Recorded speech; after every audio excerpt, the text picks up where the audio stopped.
कहानी बाबुल का आंगन। शादी के 15 वर्ष बीत जाने पर भी शालिनी को अपने फैसले पर कभी पछतावा नहीं हुआ। केशव के परिवार वालों ने उसे हमेशा सम्मान दिया। उसके दोनों बच्चे मसूरी में उसके देवर शेखर की देखरेख में पढ़ रहे थे।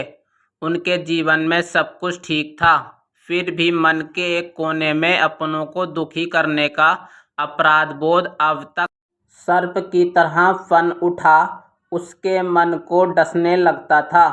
केशव के ऑफिस जाने के बाद शालिनी बाकी बचे कामों को पूरा करने में ही लगी थी कि अचानक फोन की घंटी बजी। फोन उठाते ही उधर से केशव की चहकाती हुई आवाज़ सुनाई दी, तुम्हारे लिए एक बहुत बड़ी खुशखबरी है। आज से बाबुल मोरा नेहार छूटो जाए, सुनने के तुम्हारे दिन लद गए। तुम्हारा बरसों का वनवास खत्म हो गया है और वह चिर प्रतीक्षित न्योता आ गया जिसका तुम्हें पूरे 15 वर्ष से इंतजार था। शालिनी बोली, यूं पहेलियां मत बुझाइए, साफ साफ बताइए कि बात क्या है।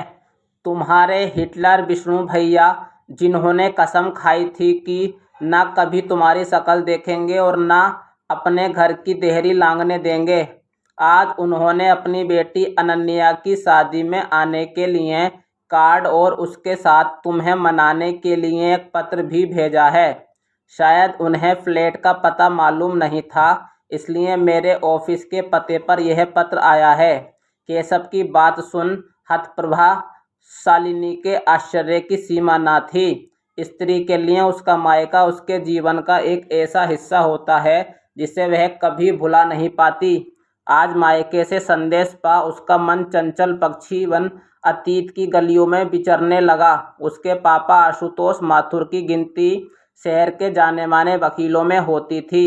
माँ एक सीधी सादी घरेलू महिला थी।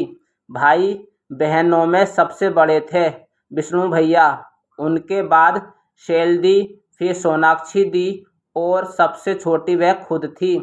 चारों बहन भाइयों के बीच अटूट प्यार था, लेकिन अनुशासन प्रिय विष्णु भैया से तीनों बहनें जितना प्यार करती थीं उतना ही डरती भी थीं। फिर भी आड़े वक्त पर हमेशा विष्णु भैया ही काम आते, चाहे पापा के कोप से बचना हो या फिर अपनी पसंद की कोई चीज़ लेनी हो।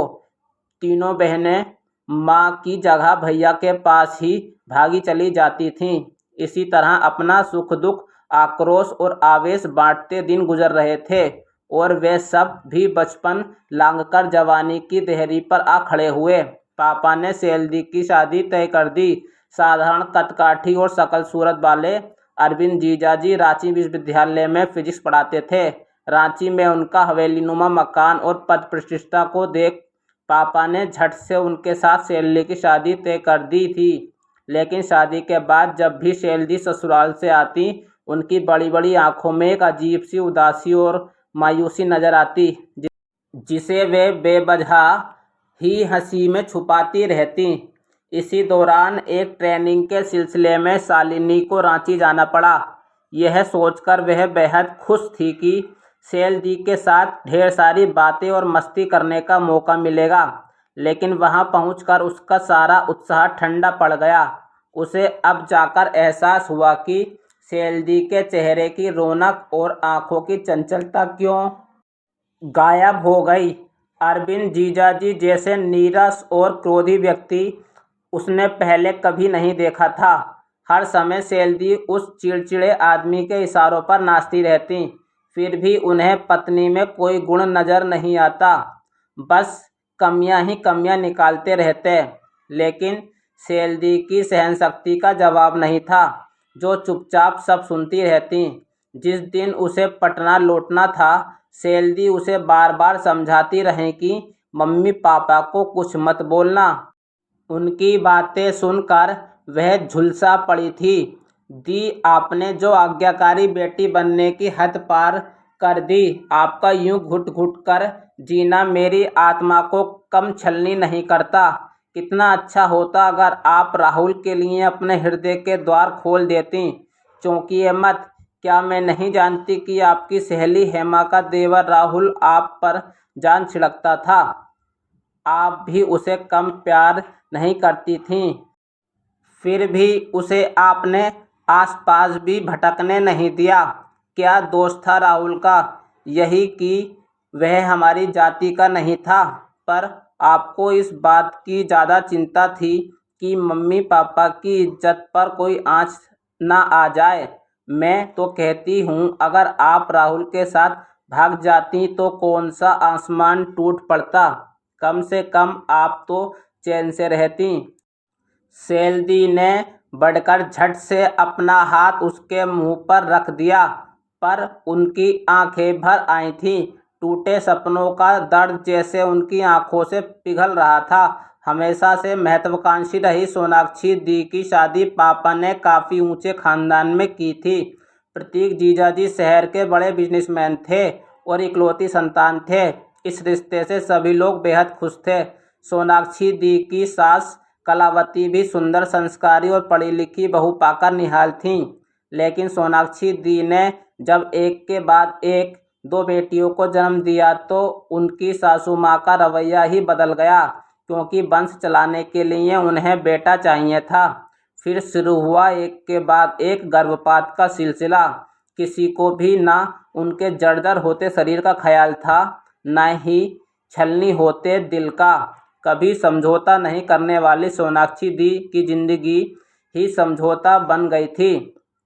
कई गर्भपात के बाद जब बेटा हुआ तो उसे संभालने की शक्ति उनमें नहीं बची थी।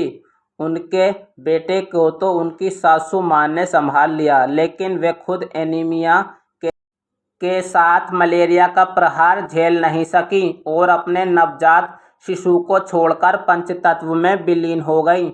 दोनों बहनों के दारुण दुख ने शालिनी का हृदय तार तार कर दिया और उसने शादी न करने का फैसला कर लिया।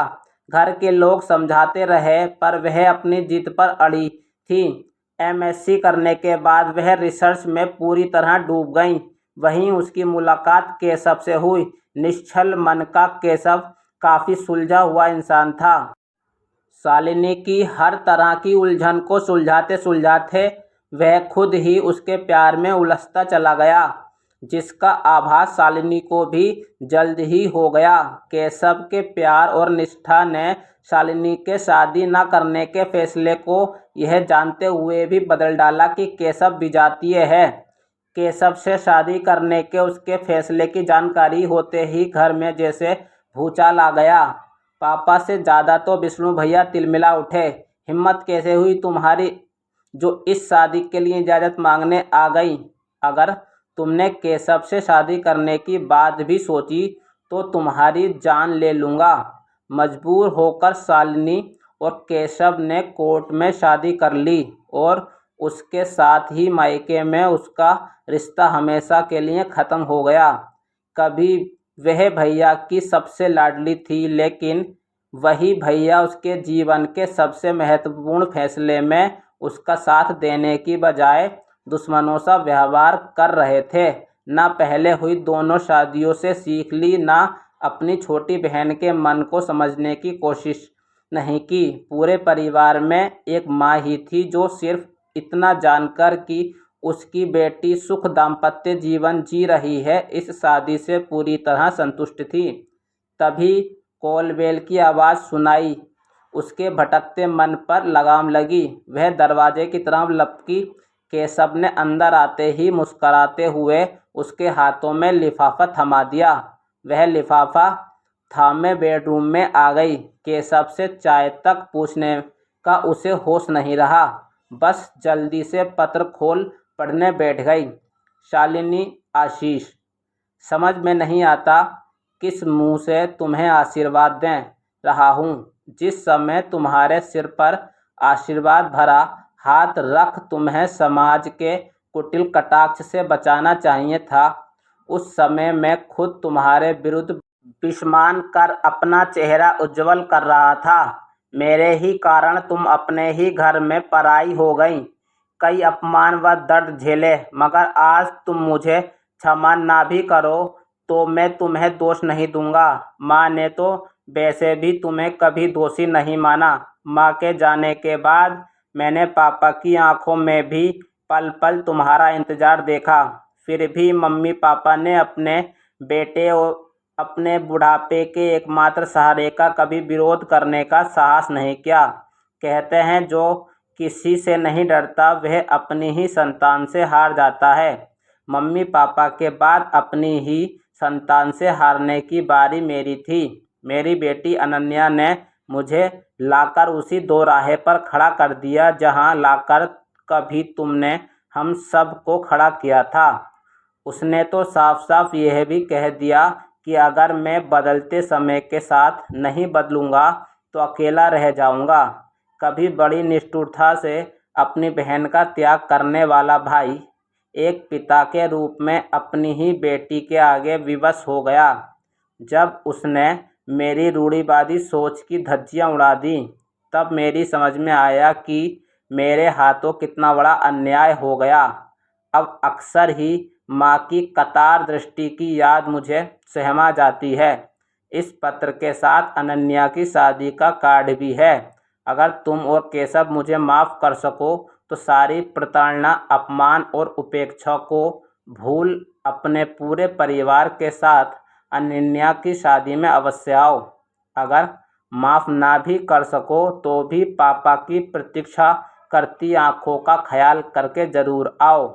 तुम्हारे इंतज़ार में, तुम्हारे भैया। शादी के कार्ड पर फ़ोन नंबर लिखा था। शालिनी के हाथ खुद ब खुद नंबर डायल करने लगे। हेलो, भैया की आवाज़ थी। सुनते ही शालिनी की जुबान जैसे तालू से चिपक गई, लेकिन भैया उसकी चुप्पी में ही ताड़ गए। कौन? क्या शालिनी? हाँ, मुश्किल से एक शब्द निकल पाया। क्या तुमने मुझे माफ़ किया? ये क्या भैया, भाई बहन के बीच माफ़ी जैसे शब्द कहाँ से आ गए? ऐसा बोलकर एक बार फिर आपने मुझे पराया कर दिया। मेरे भैया मुझसे माफ़ी मांगे, यह तो मुझे भी कभी मंजूर नहीं होगा। आप तो हमेशा डांटते हुए ही अच्छे लगते हैं। आज भी आप मुझे डांटकर अधिकार से बुलाइए। देखिए मैं कैसे सिर के बल दौड़ी चली आती हूँ। तभी उधर से भैया की आवाज़ आई, ज़्यादा 3-5 मत कर, जल्द से जल्द पहुँच, ढेर सारे काम पड़े हैं। भैया की मीठी डांट सुन आंसुओं के सैलाब के बीच भी शालिनी हंस पड़ी।